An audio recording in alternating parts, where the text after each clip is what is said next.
Darryl and the Devil. Man. Man, thanks for coming up from Rocky in this shitty weather, in this shitty fucking time frame to be part of this. I really appreciate that, That's bud. cool, man. I don't mind at all. Yeah, cool. I met you at the Perth Blues Club, and you made an immediate impression on me, and I was just blown away.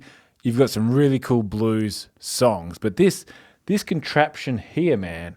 Can we start chatting about this? How on earth did you get into playing 28 instruments at once?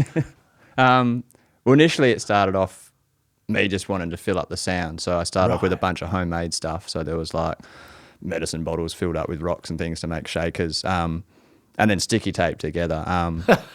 And this went on, and I'm trying to think of the first time I saw it. It may have been online or something. It came up, obviously the algorithm feeds you. And then I seen this, and I remember ringing him up. His name is Pete Farmer, and he's in Seattle in America. And the process took about a year and a half, 2 years from me ordering it to getting it, just because there was a waiting list already, and then it takes him a while to build it. And then I'd never ordered anything from overseas, so I didn't pay, when they sent it, I didn't pay any stamp duties, whatever they call it. So they sent it back, and then I realised what I'd done, and then it went around the world before I'd got it, kind of well thing. travelled. Yeah. Yeah. And then I probably annoyed the shit out of the first few venues for the first 6 months that I played with it, because I was a bit offbeat and that, and then you kind of get in the rhythm of it. Yeah. But I probably started ahead because I had all that homemade shit first. To kind of. With the homemade stuff you were doing, what percussion things were you replicating? Was there a kick and a snare and a hi-hat? Yeah, that's usually the basic. So you just want something for the bottom, the kick. So I had one of those old, they were called Bigfoots back then. I think they're called, he's changed the name now, I'm not sure. But he was a Queensland fella.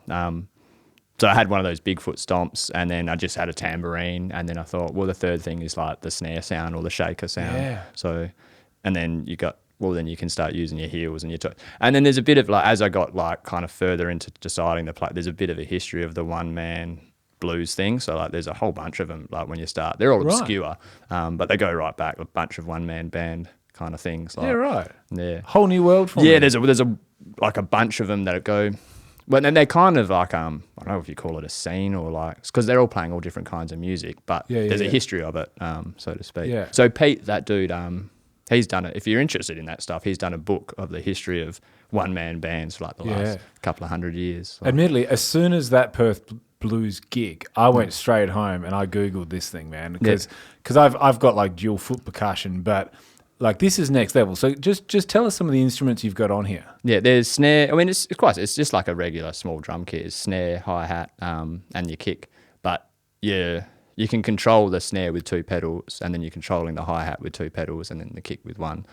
Wow. Okay. So you've got a hi-hat open and closer, and then a hi-hat tapper, and then you've got there's a tambourine on the end too. So yeah. And then the snares are on the heels, so you can skip. You'll see if it one later on when I play, but you kind of start skipping, and that gives you the double beat or more. Yeah, wow. Kind of melody or whatever you need. What possessed you to kind of go I need more than just the stomp and timbre? Because 90% of solo acoustic artists or solo artists, guitarists out there, singer-songwriters, have got a stomp, and some of them are stomp and a tambo. Yeah. But at what point did you no, I can kick this up another couple of gears? I think watching Ash Grunwald. Right. So that's when I realised the sound. I became fascinated how he was filling up that how much of that sound was just coming from him and his guitar. Yeah. And then I didn't know much, this is early on, so I didn't know much about guitars or even how sound engineering or anything it works, but I noticed he was running multiple lines to his guitar for different reasons, for top end and bottom end. And then I just realised you can get quite a full sound, just from, just from one person. And that kind of, I suppose it is been a journey to fill up my sound. So I like the idea of people being in a different room and then walking into the room. Oh, I thought this was a band.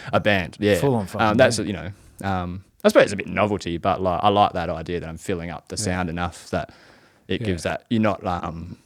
It takes a novelty away from it if you're not taking it away from the sound. If people can't tell the difference, then I can charge like a duo. But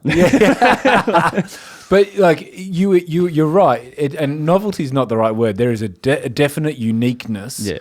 To what you're doing, because in however many decades I've been doing music, I've never seen anyone play that sort of many instruments in one hit like this. I mean, I suppose I used the word novelty on my own, like was like like in the sense like when you first think of one man band, you do think of novelty music. You think of the guy on the backpack with the whistle. Exactly. Like that's the first thing. Is you don't really think of it as like, oh, this is a dude seriously expressing himself with some music. And I never, most people don't think of it in the context of blues or folk or the one man band, but I think that's where it's kind of the most like. I know it's been taken the most seriously kind of thing over the years. Like, but then you've got all the circus dudes as well. So I think when I'm trying to get away from the novelty, I suppose there's a part of my brain that's like not what's the word, like self-conscious of it. You don't want to be. You want people to go, oh wow, but not just oh wow because you're doing like a circus trick. They're like the music's good kind of thing. Like do you when you play it? Well, along with everything else, do you consciously think about it, or is it just like, this is all just the body is in rhythm in each aspect that you kind that whole part's a bit weird. So like, it's like, I don't know, they call it that flow state. So it gets a bit like, you sound a bit weird trying to explain the trippy hippiness. But it's generally, I've got to this stage now where I'll just practice at home. And then when I rock up to the gig, I try and just put myself in a mind space for that thing to happen. So the idea is not to think I'm well rehearsed enough, so I'm trying to get this mode to start, like the flow state or whatever, and then I'm not thinking, I'm just in the room, I can pay attention to small things or not pay attention.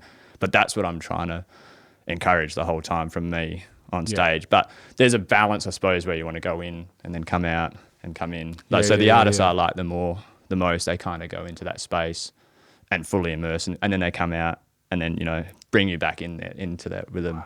But I don't like performing like real consciously. Like that's why I like you said, with people sitting down and watching you and that kind of brings me, like I can't look people in the face or nothing when I'm playing. My eyes are closed nearly all the time. But I like that. Like that's really relaxing for me. Like if I don't do that enough, like the stage has become this release where I go there, then just flow for like 3 hours and I feel, relaxed after. Are you able to improvise?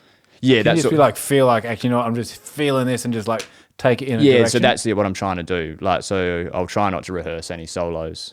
So I'll just try and improvise every solo. And then I'll try and the blues will have like the songs there with its verses and its choruses, but then I'll feel that so if everyone starts having a good time or they like this song particularly more, then you kind of you start turning it around and playing with the beat. And then you go for an extra solo But I like the idea of just being able to lose myself in the solo in the moment rather than perform the rehearsed solo that I've done at home. Like there's you can just kind of, and you'll fumble and you'll make mistakes, but it feels cool in that moment. Like maybe a level of authenticity and like genuineness as well. I feel like that's like if you're going to do the blues thing, like for drunk people in the pub, that's what you should be doing. Like it's like being a DJ or something. Like you move the music around what the pub's doing, and and then you try and feel it out. Yeah.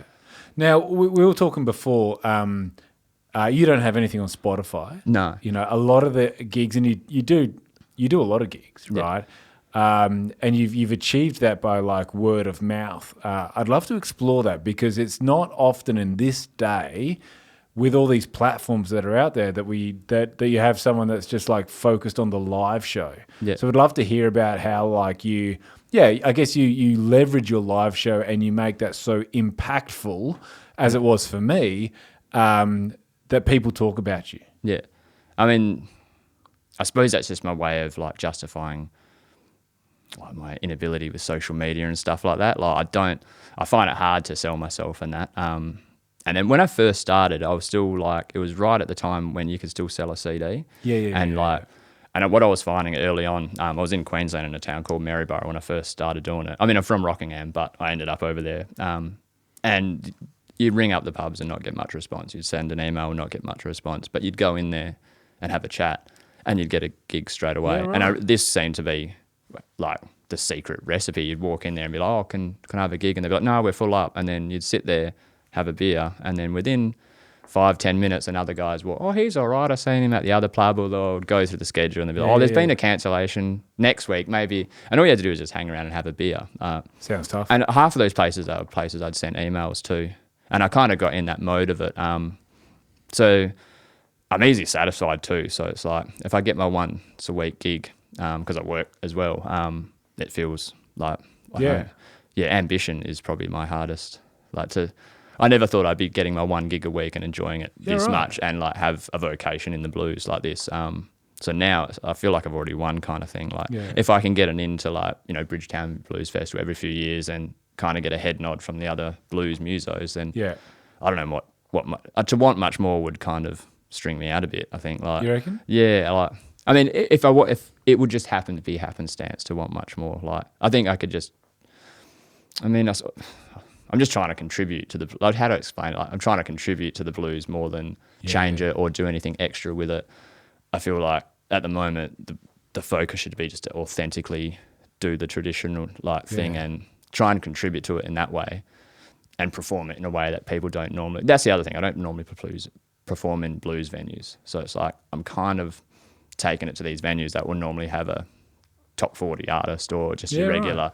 So most of my gigs are playing in front of an audience that, are you going to play blues all night? And then you're trying to win them over with it.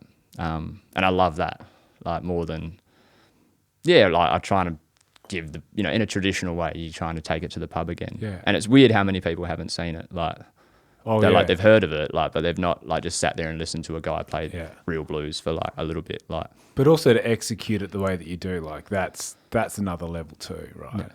I as you were talking, like I sort of think you mentioned like you didn't picture you'd have your 1 gig a week, and sometimes we almost don't give ourselves permission to dream that or to dare to think that that's possible. Yeah. And so now I sort of think like, well, what is it now that you don't think is possible? Like, if you thought this was impossible or not likely, if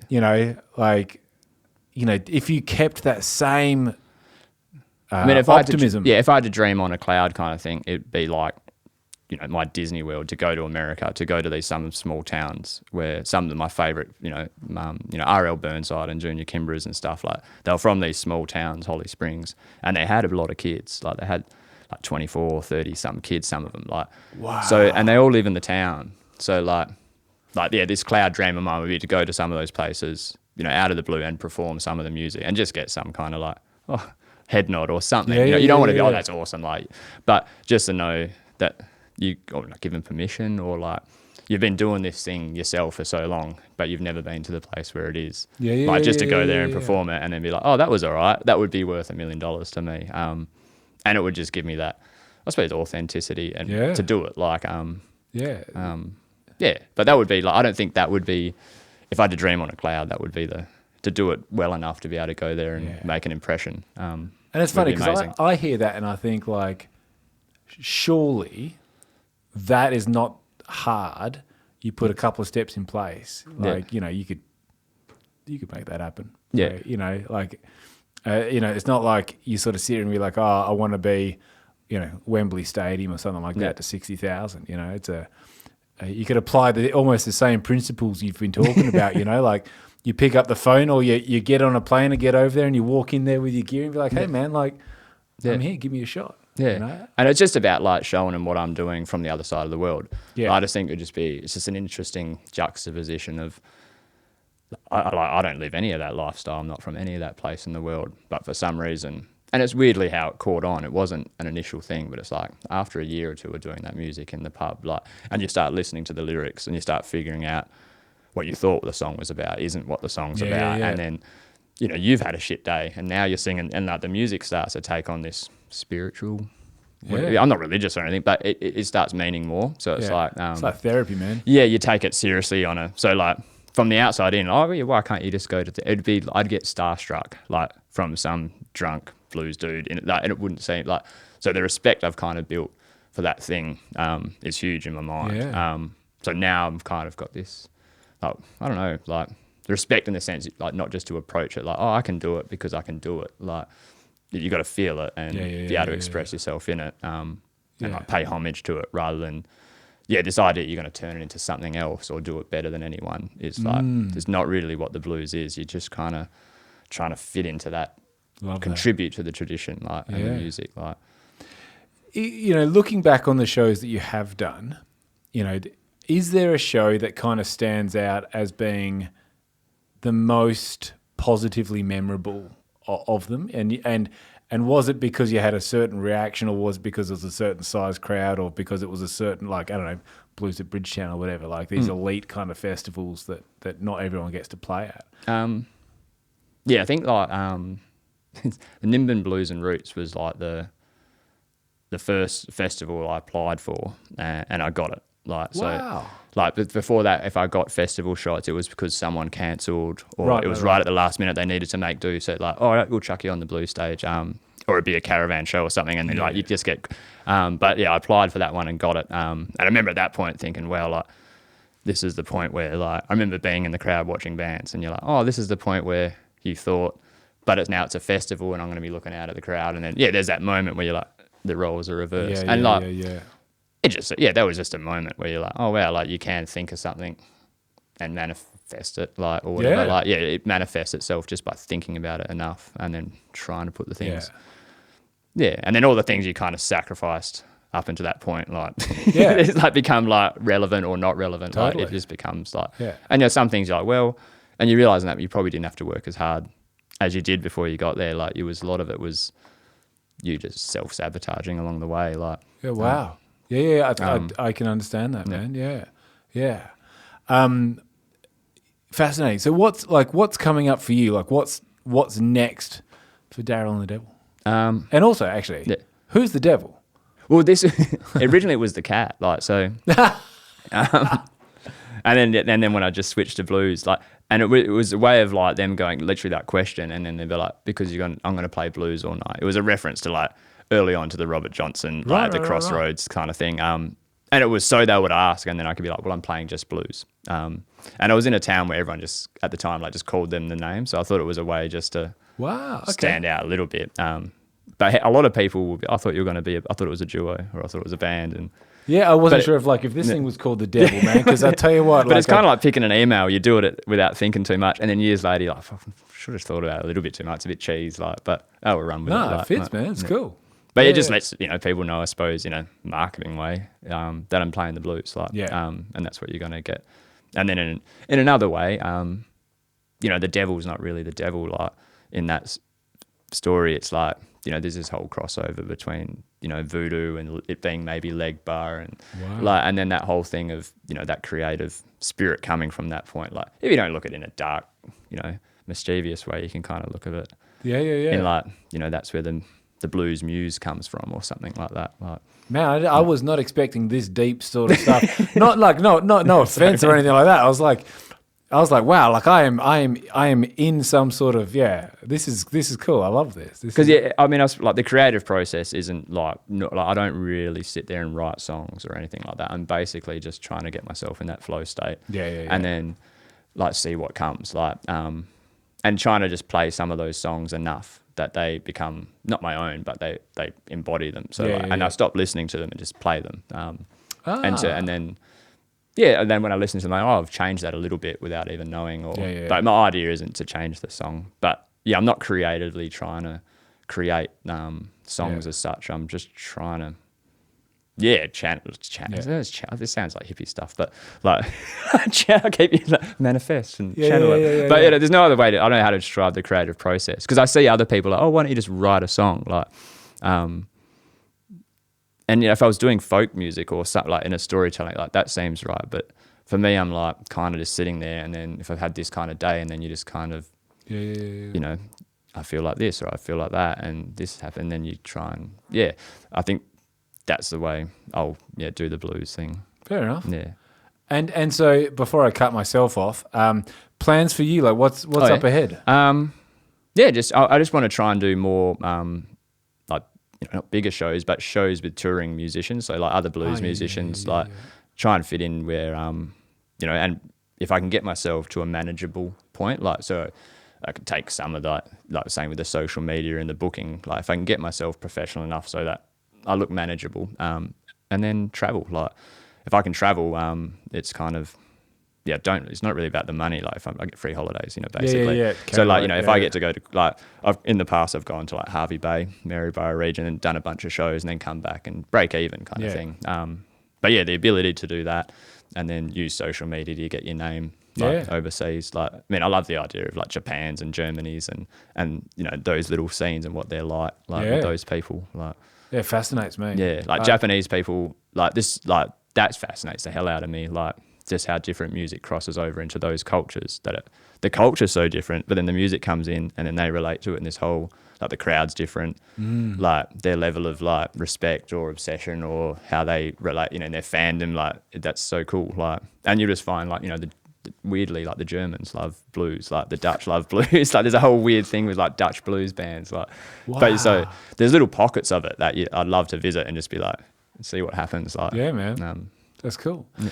And the song you're going to play this Arvo? I haven't even decided yet. That's all right. You can surprise us. Yeah, well, I'll pick one off the list and then I'll tell you what it is. Yeah, joy. I suppose.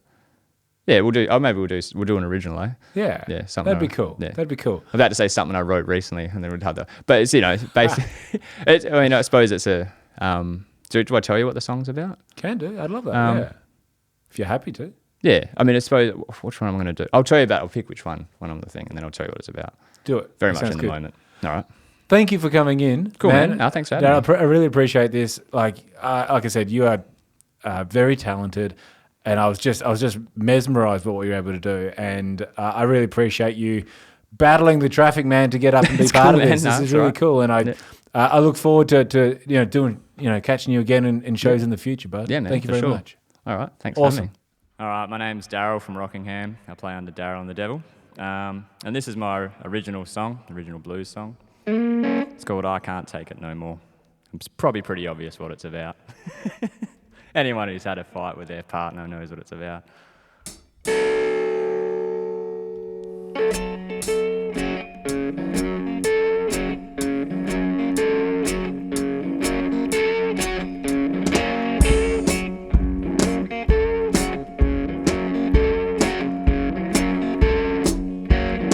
Oh, baby, don't you hit me upside the head.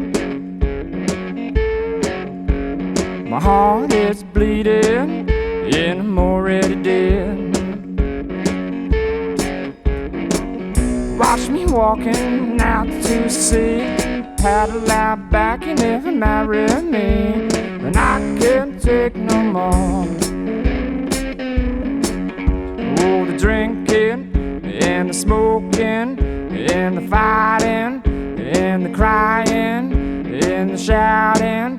'Cause if you're talking, you're lying. Then you push me around like you don't know. I could throw you out the fucking window, but I can't take no more.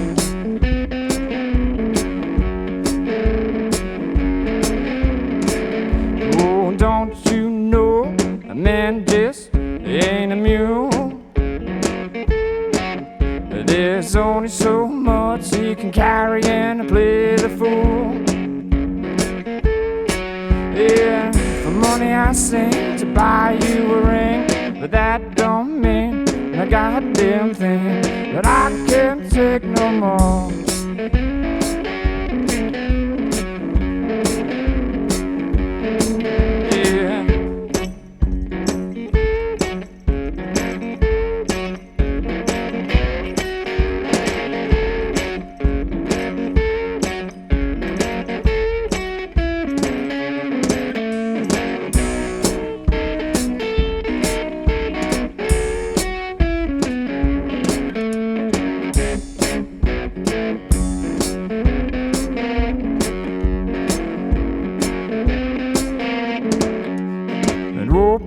Don't you kick me outside the bed.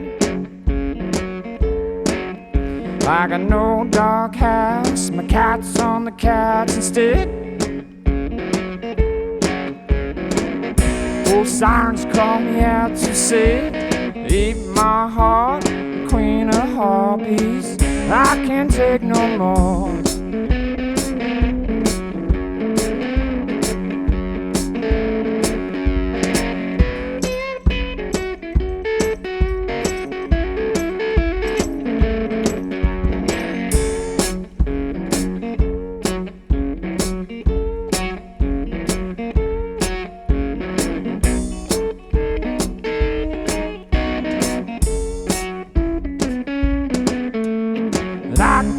take no more.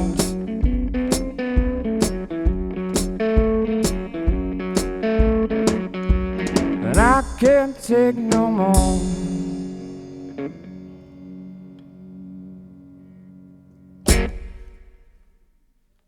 Thank you, guys.